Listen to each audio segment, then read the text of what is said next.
Ben Graham was a truly formidable mind, and he also had a clarity in writing. And we've talked over and over again about the power of a few simple ideas thoroughly assimilated, and that happened with Graham's ideas, which came to me indirectly through Warren, but also some directly from Graham. The interesting thing for me is to watch Buffett, the former protege. And by the way, Buffett was the best student Graham had in 30 years of teaching at Columbia. And but what happened, and since I knew both men, was that Buffett became way better than Graham. That is a natural outcome. It's what Newton said. He said, if I've seen a little farther than other men, it's by standing on the shoulder of giants. And so Warren may have stood on Ben's shoulders, but he ended up seeing farther. And no doubt somebody will come along in due course and do a lot better than we have. I enjoyed making money more than Ben.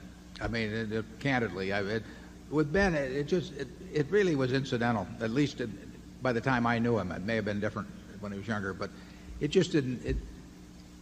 The process didn't the whole game did not interest him more than a dozen other things may have interested him. With me, I just find it interesting, and therefore, I've spent a way higher percentage of my time thinking about investing and thinking about businesses. I probably thought way more about businesses than Ben ever did. He had other things that interested him. So I've pursued the game quite a bit differently than he did, and therefore measuring the record is really, the two records are not.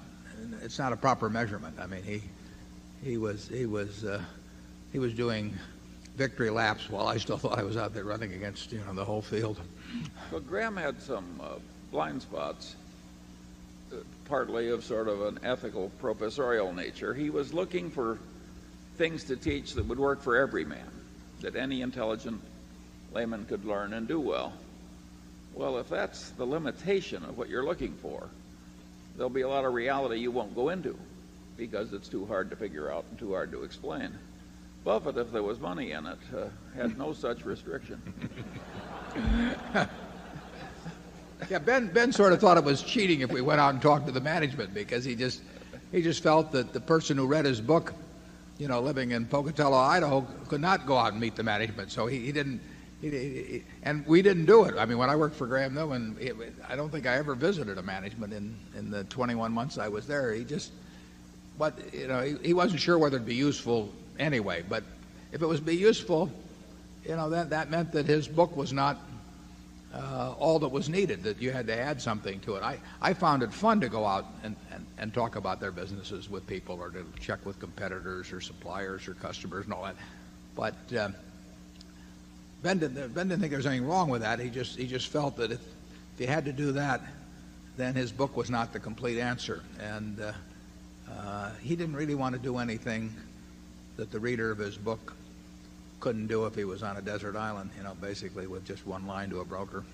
But if you stop to think about it, Graham was trying to play the game of Ken the donkey wearing very dark glasses, and Warren, of course, would use the biggest searchlight he could find.